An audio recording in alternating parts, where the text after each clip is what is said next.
I pulled into my parents' driveway in Scottsdale with my dear wife Sarah next to me, her hand resting on my knee. 40-plus cars lined the street. A catering van from Postino sat in the driveway, back doors open, staff unloading trays. Through the living room window, I could see new patio furniture, teak wood set with navy cushions and a matching umbrella.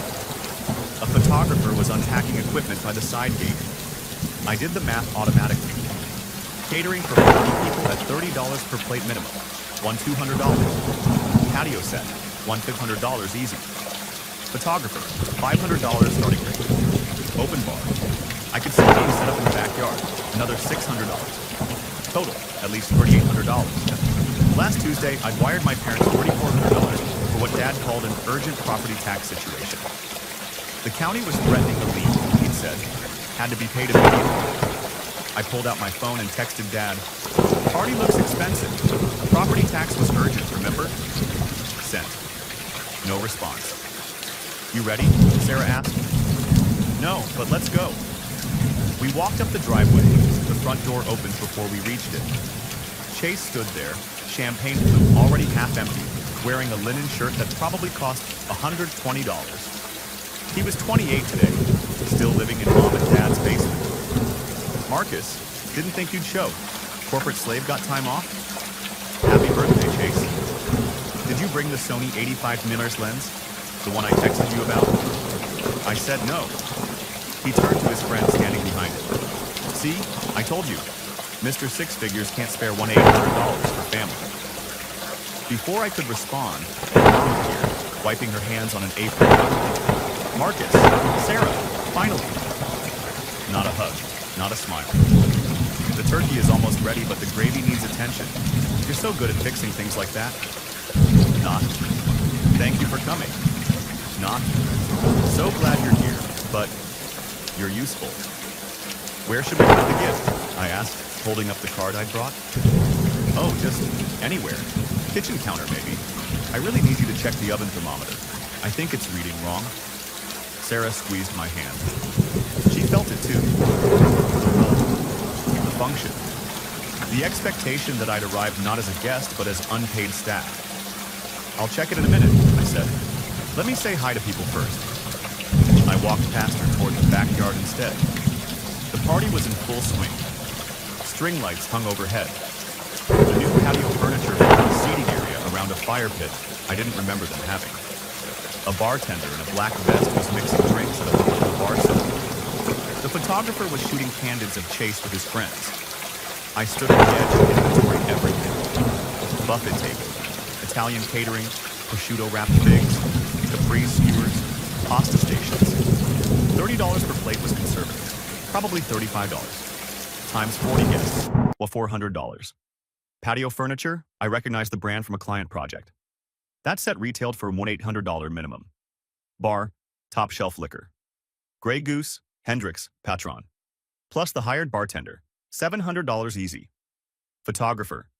I saw a contract sitting on the bar table next to a stack of napkins. I stepped closer.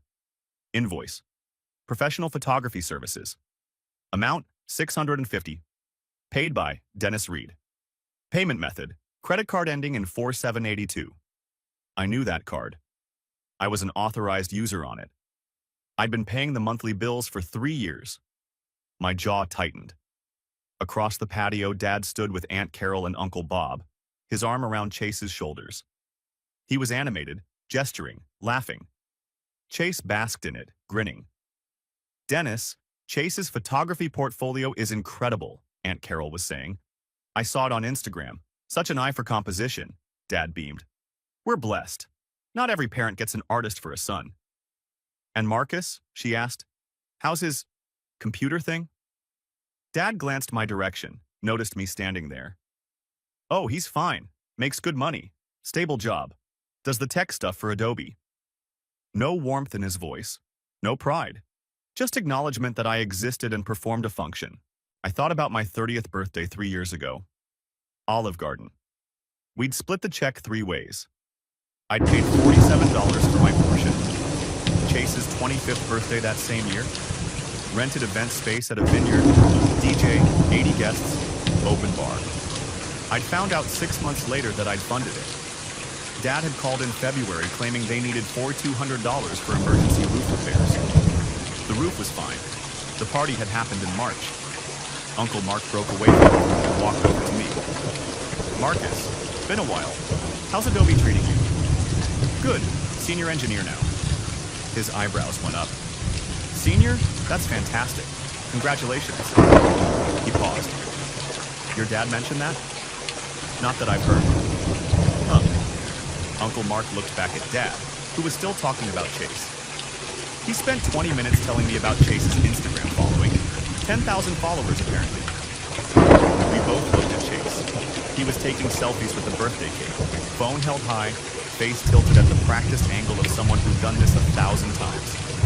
Chase noticed me watching and walked over, drink in hand. So, real talk, Marcus. I need that lens for a client shoot Monday. You have a client? Potential client.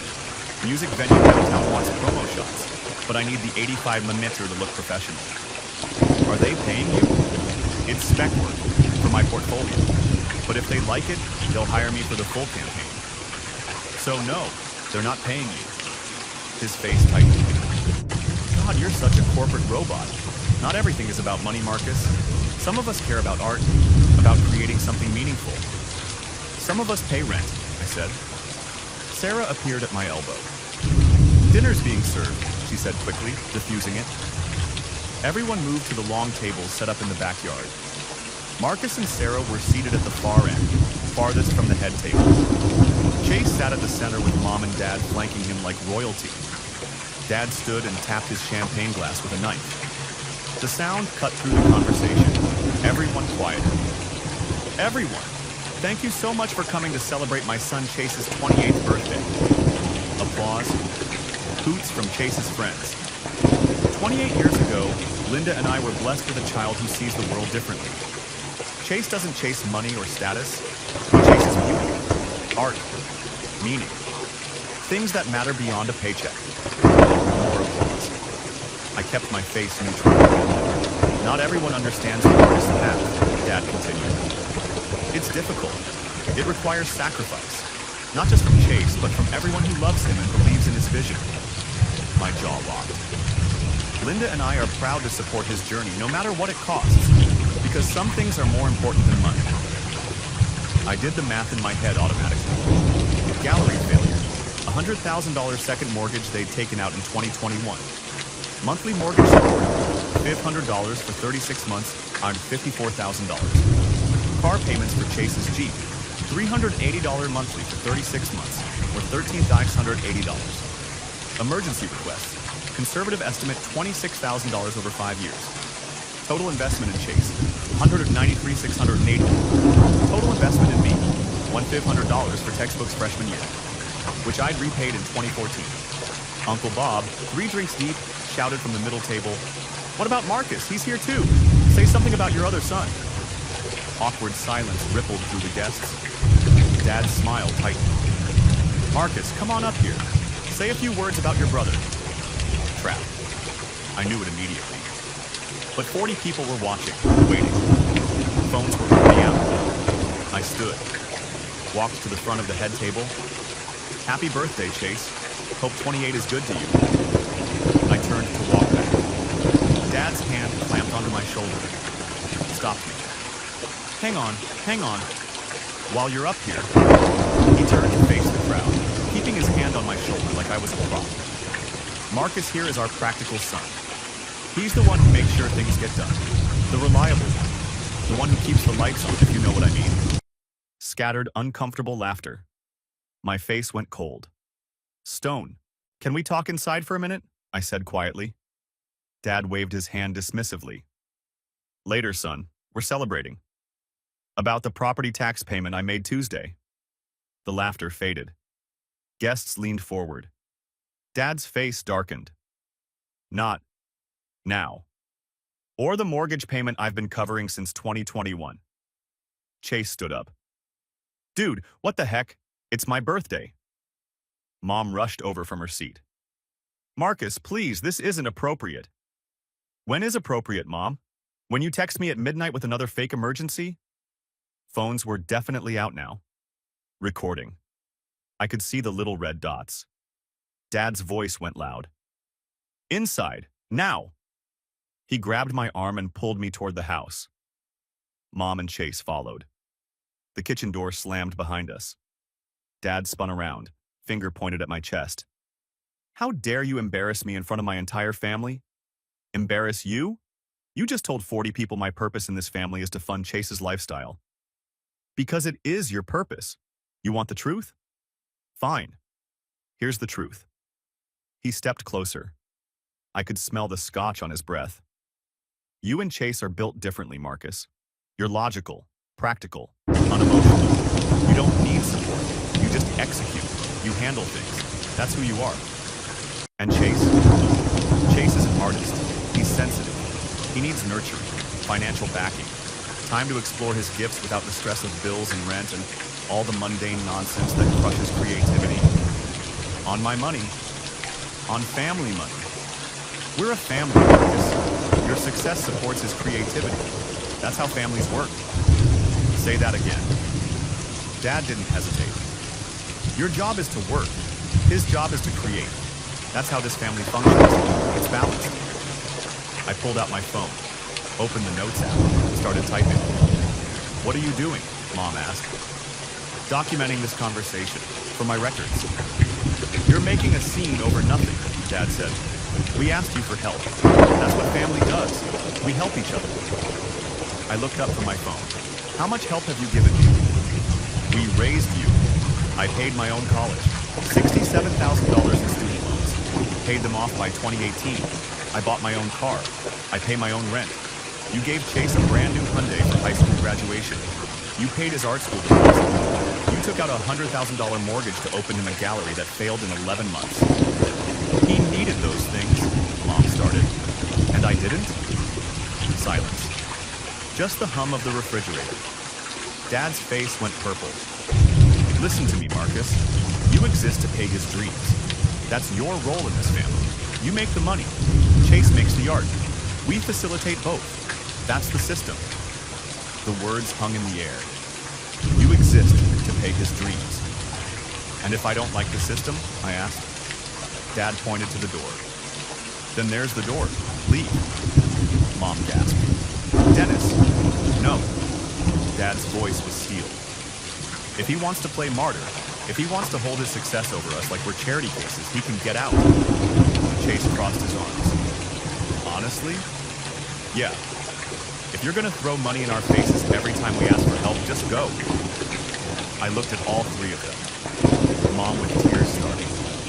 Dad with his arm pointing at the exit. Chase with his smirk. This was the moment. The hinge point. The decision I'd been building toward for 5 years without realizing. I pulled out my phone again. Opened my banking app. Started tapping. What are you doing? Mom's voice went shrill. Accepting your terms. Tap, tap, tap. Scheduled transfer for mortgage assistance. $1,500 per month. Cancel. Dad's eyes went wide. You're bluffing. I turned the screen to show him. Confirmation message. Transfer canceled. Canceled 10 seconds ago. Tap, tap, tap. Car payment for Chase's Jeep Wrangler. Due December 1st. 13 days from now. $380. You're on your own. What on earth, Marcus? Chase started. Tap, tap, tap. Joint checking account I'm an authorized user on. The one you use for groceries. Remove myself. Right now. Done. Mom shrieked. Actual shriek. Tap, tap, tap. Family phone plan. It's under my name. I'm canceling Chase's line effective Monday morning. I walked to the door. Stopped. Turned back. You said if I hate it, there's the door. I met Dad's eyes. I'm gladly leaving. Good luck paying the $180,000 I've been covering for the last 5 years. I opened the door. Sarah was waiting by the car. He's already out. Behind me, Dad's voice. You will regret this. I slammed the door. The sound echoed across the backyard. Guests were standing there, watching through windows, filming through the glass. Sarah and I got in the car. She started the engine. As we pulled away, I could see them through the kitchen window. Dad shouting, Mom crying. Chase pacing. and I felt nothing. No, that wasn't true. I felt light. Next morning, I woke to my phone vibrating continuously on the nightstand. The screen lit up again and again, buzzing like an angry wasp. 26 missed calls. I picked up the phone. Sarah was already awake next to me, scrolling through her own. Breakdown of missed calls. Dad, 11. Mom, 9. Chase. 6:19 text messages. 11 voicemails. Your Aunt Carol texted me, Sarah said, not looking up. Quote, tell Marcus to call his mother. Family emergency. There's no emergency. I opened the text thread chronologically. Watched the panic escalate in real time. Dad, 11:23 p.m. Answer your phone now. Mom, 11:47 p.m. Marcus, please. You're scaring me. Chase, 12:02 a.m. You freaking psycho. You ruined everything. Dad, 1:15 a.m. I checked the bank. You actually canceled it. Fix this immediately. Mom, 2:34 a.m. I can't sleep. How could you do this? Dad, 3:41 a.m. Mortgage due. December 1st, 2850. We don't have it. Call me. Chase, 6:52 a.m. My phone's not working. WTF did you do? I set the phone down. Sarah was watching me. Are you sure about this? She asked. I've been tracking every payment in Excel for 5 years. I knew this day would come. I opened my laptop. Found the file I'd been maintaining since 2019. Family, financial tracking.xlsx. 5 years of data.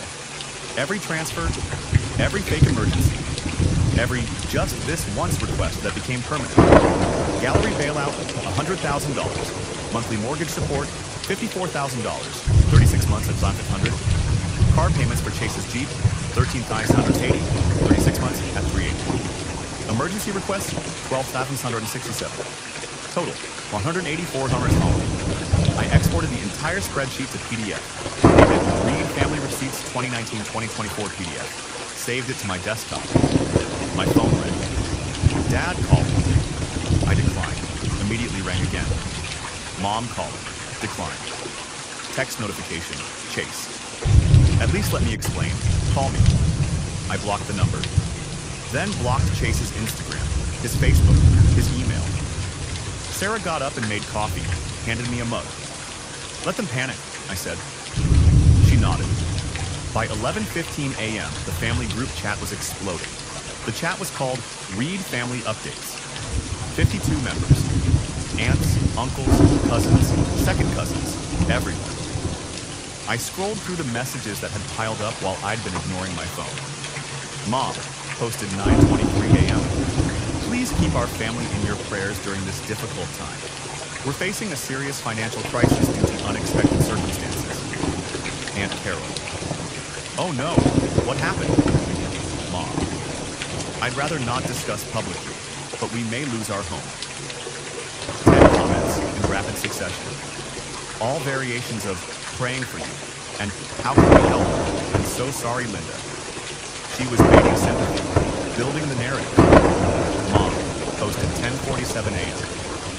For those asking, Marcus has decided to cut us off financially with no warning. We're facing foreclosure. Cousin Jessica. Wait, Marcus was paying your mortgage? No response from Mom. Chase posted 11:03 a.m. My brother threw a tantrum at my birthday party, embarrassed our entire family, and canceled all our bills out of spite. That's who he really is. Cousin Mike. What actually happened? Chase. He couldn't handle not being the center of attention for one night. Ruined my birthday. Ruined our family. Sociopath behavior. I read it all. Didn't respond. Just took screenshots.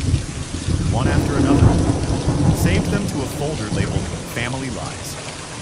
You should defend yourself, Sarah said, reading over my shoulder. Not yet. Let them build the narrative. The bigger the lie, the better the truth looks when I drop it. At 11:34 a.m., Uncle Mark entered the chat. Uncle Mark. Dennis, how much was Marcus paying monthly? Dad posted 11:36 a.m. That's private family business, Mark. Uncle Mark. You just made it public by posting in a group chat with 52 people. How much? No response from Dad. Uncle Mark. I'll take the silence as more than I'm comfortable admitting. Marcus, call me when you're ready. I texted Uncle Mark privately. Thanks. Monday. He replied immediately. Good. Don't let them guilt you. I've seen the pattern for years. Sunday morning, 9:47 a.m. My phone rang. Mom called. I answered. Put it on speaker. Sarah sat across from me at the kitchen table. Mom's voice came through, thick with tears. Marcus, please. We need to talk face to face. I'm listening. Can you come over? No. Marcus, we're your parents. Rustling, muffled voices. The phone changed hands. Dad's voice controlled. Calm. The negotiation tone he used with difficult customers at his store. Son, let's talk like adults. Go ahead. You made your point Friday. We hear you. You feel underappreciated. I understand that. Do you? Yes. And we're willing to make changes. More appreciation. More acknowledgement. We can do better. In exchange for, we'd like you to reconsider the mortgage assistance. We can restructure it as a loan if that makes you more comfortable. Official paperwork, signed documents, legal and binding. Interest rate? Pause. Well, we're family, Marcus. Maybe 0% would be appropriate. So not a loan, a gift you're rebranding to make me feel better about it. His voice tightened. Why are you being difficult? I felt something go cold inside me, sharp and clear. Dad, do you remember what you said to me Friday night? I said a lot of things. You told me I exist to pay his dreams. Do you remember saying that? Silence. 5 seconds. 10. I was angry. I didn't mean... You meant it. You just didn't expect me to believe you. Mom grabbed the phone back. Sobbing now. Full breakdown. Marcus, please. We'll lose the house. Your childhood home. Where you grew up. All your memories. You'll lose the house you took a second mortgage on to fund Chase's failed gallery. Not my house. Yours. How can you be so cruel? I gave you 184,147 over 5 years, Mom. I was never poor. I was a bank. And banks close accounts when customers stop paying them back. I hung up. Sarah reached across the table and took my hand. You okay? I'm free. Sunday afternoon, 3:42 p.m. Sarah was on her phone, scrolling. She stopped. Looked up at me. You need to see this. She turned her screen around. GoFundMe campaign. Posted 2 hours ago. Title: Help my family avoid homelessness after financial abuse. Photo: Chase with our parents. All three looking somber and defeated. Professional lighting. Staged. I read the description. My family is facing foreclosure after my brother, who has a 6-figure tech job, suddenly cut off all financial support with no warning. We supported his education, his career, and his dreams. Now he's abandoned us in our time of need. My elderly parents may lose their home. Any help is deeply appreciated. Goal, $50,000. Raised so far, 347 from 12 donors. Comments. Section: Praying for your family. Family should always come first. God will provide. Also, why were you depending on your brother? 3 upvotes. Get a job, maybe? 7 upvotes. This sounds like there's more to the story. 11 upvotes. I read it twice. Financial abuse. Abandoned us. Supported my education. Are you going to respond? Sarah asked. Yes. Publicly. I opened my laptop. Went to the GoFundMe page. Logged in. Clicked the comment button. Typed, Marcus Reed here. The 6-figure tech job brother mentioned above. Here are the facts. 1. I paid my own college tuition, $67,000 in student loans.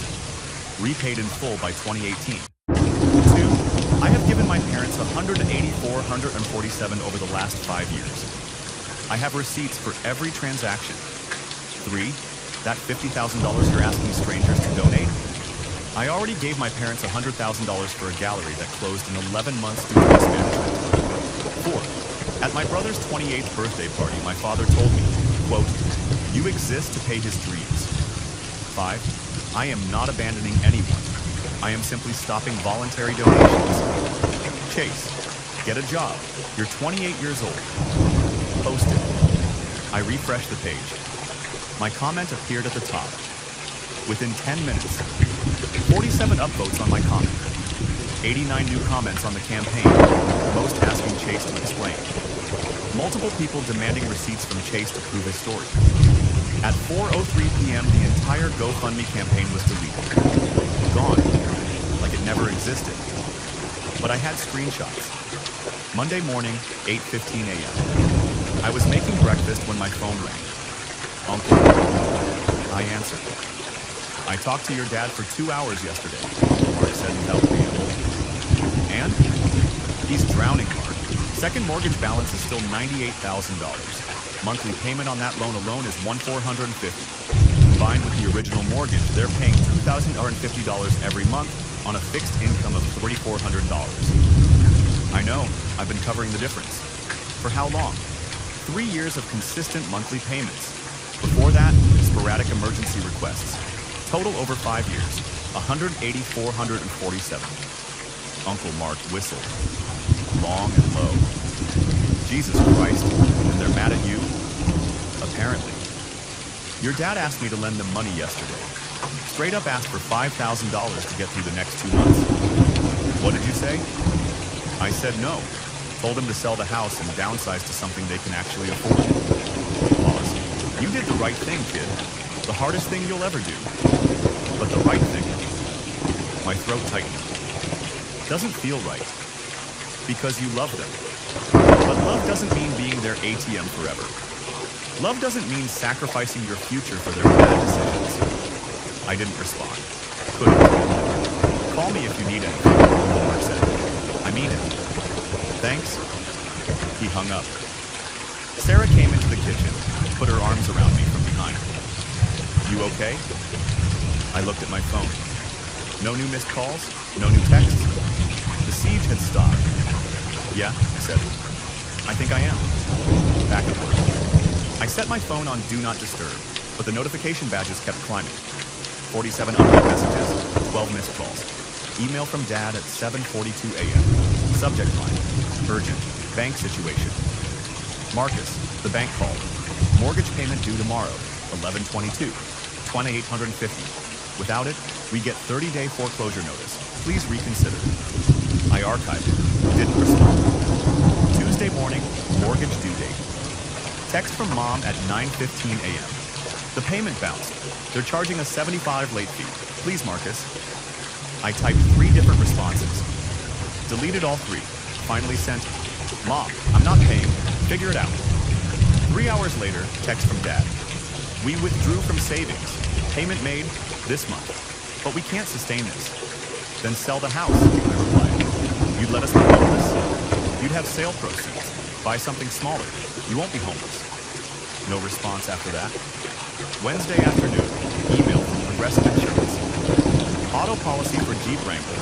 VIN 1J4RW58N27C58942. Payment as due. Policy will cancel 12/1 without payment. Chase's car. I'd been paying his insurance for 3 years. $127 monthly. Another expense I'd forgotten I was covering. I forwarded the email to Dad with one line. FYI, Chase's car insurance cancels in 8 days. Not my problem. Thursday was Thanksgiving. Sarah's family invited us to their house in Tempe. Her parents, 2 sisters, brother-in-law, 3 nephews. It was normal, warm, functional. People passed dishes and laughed, and nobody asked anyone for money.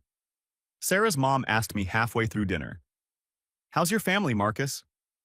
"We're not speaking right now." Her face fell.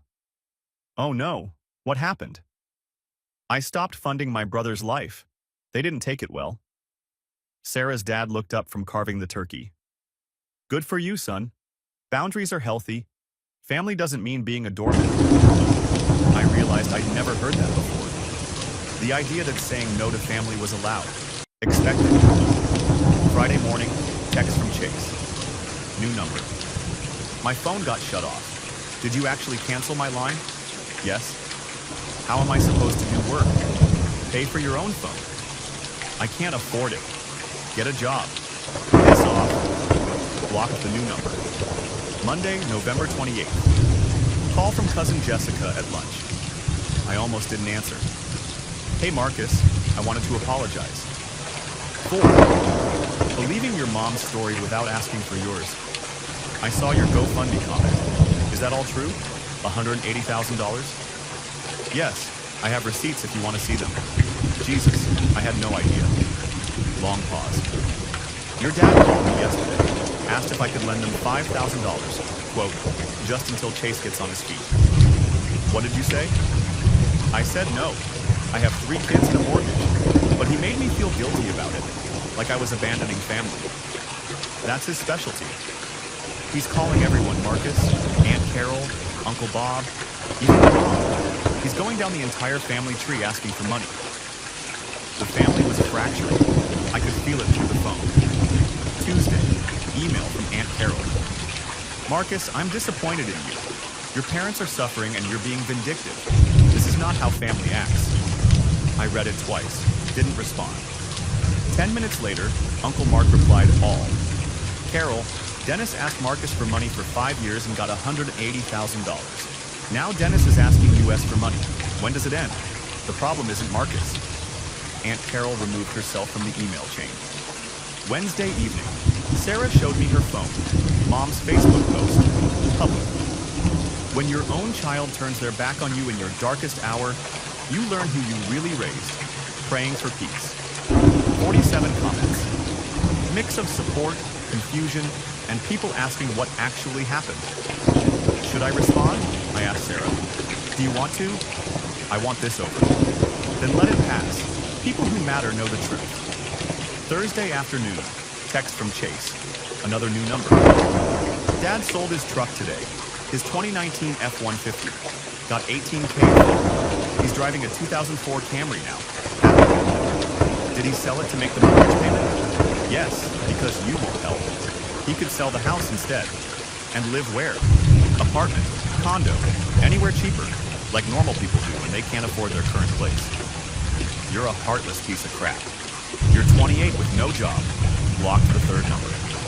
Friday, December 9th, 2:47 p.m. I was in a code review meeting when my phone buzzed. Email from Experian. Alert. New credit inquiry detected. Chase Sapphire Preferred Card. Applicant. Marcus Reed. My blood went cold. I excused myself from the meeting. I didn't apply for a credit card. I hadn't applied for credit in 2 years. Logged into Experian, pulled up the inquiry details. Application submitted, 2:37 p.m. today, 10 minutes ago. IP address location, Scottsdale, AZ. Annual income listed, $185,000, my exact salary. They knew it because I told them years ago when they'd asked about my promotion. They were trying to open a credit card in my name. I called Sarah. They did it. Identity theft. Call the police. It's my dad, Sarah. I can't. It's fraud, Marcus. If you don't report it, you're liable for whatever they charge. They could max it out. $20,000, $30,000, you'd be responsible. I can't put him in jail. Then he'll do it again next month, and the month after that, until you're bankrupt. She was right. I called the Scottsdale Police non-emergency line. Explained the situation. Identity theft attempt. Credit card application in my name without permission. I suspected a family member but didn't provide names yet. Just needed a police report number to dispute with the bank. Report filed. Case number SC 2024-09847. Now the hard part. I downloaded the police report, scanned it to PDF, opened my email. 2. Dennis.read@gmail.com. CC. Linda.read@gmail.com. Subject, fraud alert, police case, SC 2024-9847. Dad, I received notification that someone attempted to open a Chase Sapphire credit card in my name at 2:37 p.m. today from an IP address in Scottsdale. I have filed a police report for identity theft. Attached. The bank has flagged the application as fraud. This is a felony punishable by up to 3 years in prison. If any additional accounts are opened in my name, I will provide the police with the suspect's full identity and press charges. Do not test me. Marcus. Attached the PDF. Sent. 5 minutes later, my phone rang. Dad, calling. I let it go to voicemail. Listened to it an hour later in my car. Dad's voice, broken, weeping. A sound I'd never heard from him before. Marcus, we're desperate. We have no food. The fridge is empty. I'm sorry about the card. I didn't know what else to do. Please. Just $100. Just for groceries this week. Please. I sat in my apartment that night on the floor with my back against the couch. Cried for 20 minutes straight. Not for them. For myself. For the father who used to carry me on his shoulders at the park. For the version of him that didn't exist anymore. That maybe never existed. But I didn't send the money. Because $100 now meant identity theft again next month. And the month after. Until there was nothing left. I had to be the wall. Not the door. Tuesday, December 13th. Phone call from Aunt Valerie. Mom's older sister. She was an accountant, did taxes for half the family. Marcus, I'm in Phoenix for work. Can we meet? Is this about them? Yes, but not what you think. Starbucks on Camelback Road, 4:30 p.m. Valerie was already there, corner table, manila envelope in front of her. Sit. I sat. She slid the envelope across the table. Your parents are being audited by the IRS. What? The gallery. Your dad wrote off personal expenses as business losses. Trips to Sedona, dinners at restaurants, Chase's car lease. He claimed it all as business expenses. Oh my God. Total owed including penalties and interest, $52,000. I felt sick. They're 3 months behind on the mortgage. Foreclosure notice was posted on the door last week. IRS put a lien on your dad's store inventory. He can't sell anything without paying them first. Why are you telling me this? She reached across the table and touched my hand. So you don't blame yourself when everything collapses. Pause. I saw your Facebook posts, the receipts. I did the math, Marcus. You gave them $180,000 over 5 years. You kept them afloat. You did more than any child should ever have to do. Tears filled my eyes. I didn't blink. Let them sit there. They lied to me too, Valerie said. Told me you were rich and stingy, that you refused to help out of spite, that you'd abandoned them over some minor argument. I believed him. I'm sorry. What happens now? They'll lose the house. They'll lose the store. Bankruptcy, probably. Your dad's talking to a lawyer. Should I help them? No. Her voice was firm. You save yourself. You get out. You build your life. Don't look back at the explosion. She stood up, hugged me, left the envelope on the table. I sat there for an hour after she left, staring at the IRS audit notice, the foreclosure letter, the lien documentation. The empire was collapsing, and I wasn't there to catch it. For the first time in 5 years, I felt nothing when I thought about that. Just relief. 6 months later, I sat at the closing table with a pen in my hand. The realtor slid the final document across. And with this signature, you're officially a homeowner. Congratulations, Marcus. I signed. Sarah squeezed my hand under the table. 3-bedroom craftsman in Tempe.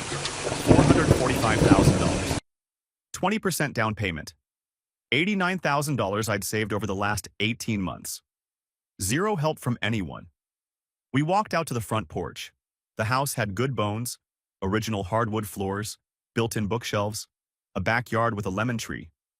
How does it feel? Sarah asked. Different. Good different. Half a year since the birthday party. 6 months since you exist to pay his dreams. 30 weeks since I'd walked out of that kitchen and never looked back. I hadn't spoken to my parents since the identity theft email in December. Zero contact, no calls, no texts, no attempts from either side. But I knew where they were, small-town dynamics. News travels through family channels whether you want it to or not. Uncle Mark kept me updated, though I never asked. The house sold in February, $380,000. After paying off both mortgages, the IRS debt, and lawyer fees, they cleared $47,000. They moved to a 1-bedroom apartment near downtown Scottsdale, $200 a month. Dad got a job at Home Depot in the garden department. Mom worked part-time at TJ Maxx, folding clothes and running register. Chase got a job at the Apple store in January after Dad gave him an ultimatum: work or get out. He was still there. Uncle Mark said he hated it but showed up. $17 an hour. We lived with 2 roommates in Tempe, split rent 3 ways. $600 a month. His Instagram hadn't been updated in 3 months. Me? Promoted as staff engineer at Adobe, March. 2 $10,000 salary. Bought a house. Sarah moved in last week. Engagement ring hidden in my closet behind the winter coats. Planning to propose next month at Sedona. Everyone survived. Without my money. Month later, I was at Safeway in Scottsdale, picking up groceries before heading to Sarah's parents' house for dinner. Cereal aisle. I reached for a box of Cheerios, turned the corner into the soup aisle. Froze. Mom and Dad. 15 feet away, standing in front of the canned soup section. Dad held a store-brand can of tomato soup, squinting at the price tag. Mom had a coupon booklet open, flipping through pages. They looked smaller, older. Dad's shoulders hunched in a way I didn't remember. Mom's hair had more gray. I had 3 seconds to decide. Walk away. Say something. Pretend I didn't see them. Before I could move, Dad looked up. Saw me. Time stopped. 5 seconds of eye contact that felt like an hour. His face cycled through expressions too fast to read. Shame, regret, anger, all 3. Mom noticed him staring, followed his gaze. Her hand went to her mouth. 10 seconds. No one moved. Then Mom took a step forward. Marcus? Dad's hand shot out, grabbed her arm gently, stopped her. We locked eyes. Father and son. 15 feet and 6 months of silence between us. His expression said, I know what I did. I know why you left. Mine said, I'm not coming back. Dad nodded. Small movement. Barely visible. I nodded back. Then he turned back to the soup shop. Mom followed his lead. They went back to reading labels and comparing prices like I wasn't there. I walked to the checkout, paid, left. Sarah was waiting in the car, scrolling through her phone. You okay? She asked when I got in. You look shaken. I saw them. She set her phone down. What happened? Nothing. We nodded at each other. That's it? That's it. How do you feel? Sad, but resolved. She started the car. We drove to her parents' house. I didn't mention it again. 6 months taught me things I didn't want to learn. Chase was still at the Apple store. Uncle Mark ran into him at a coffee shop last month. Said he looked tired, but showed up for his shifts. Got written up twice for attitude problems with customers, but hadn't been fired. $17 an hour. 2 roommates. $600 rent. His photography equipment was listed on Craigslist. No buyers yet. Aunt Valerie mentioned he'd applied to community college for a photography program, using a Pell Grant. Maybe he was learning. Mom worked at TJ Maxx 25 hours a week, folding shirts, operating the register. Aunt Valerie saw her there last month and said she seemed lighter somehow, like the pressure of maintaining appearances had lifted. She'd started selling small watercolor paintings at the weekend farmers market, $15 each. She kept the money for herself. Dad worked at Home Depot in the garden department, helped customers load bags of mulch into trucks, got an employee discount. Uncle Mark said he looked humble the last time they talked. Drove a 2004 Camry with 180,000 miles. It ran. They were surviving. Without me. Not thriving. Not destroyed. Just existing as normal people with normal problems. Normal jobs, normal budgets, normal lives. Me? Staff engineer. 2 $10,000 salary. House with a lemon tree. Sarah. Engagement ring waiting in the closet. Savings account growing every month. Retirement fund on track. Stress level manageable. And no one called asking for money. Another month passed. Sarah and I sat on our new back patio. String lights overhead.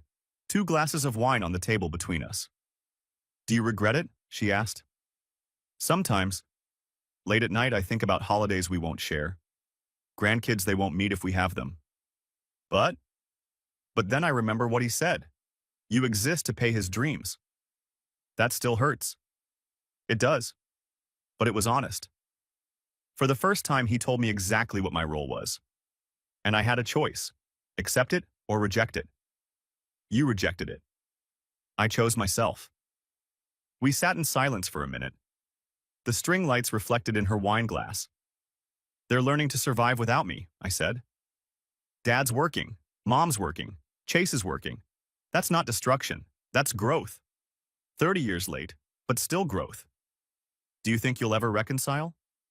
Maybe, years from now, if they acknowledge what happened. Not apologize necessarily. Just acknowledge it. And if they don't, then I have this.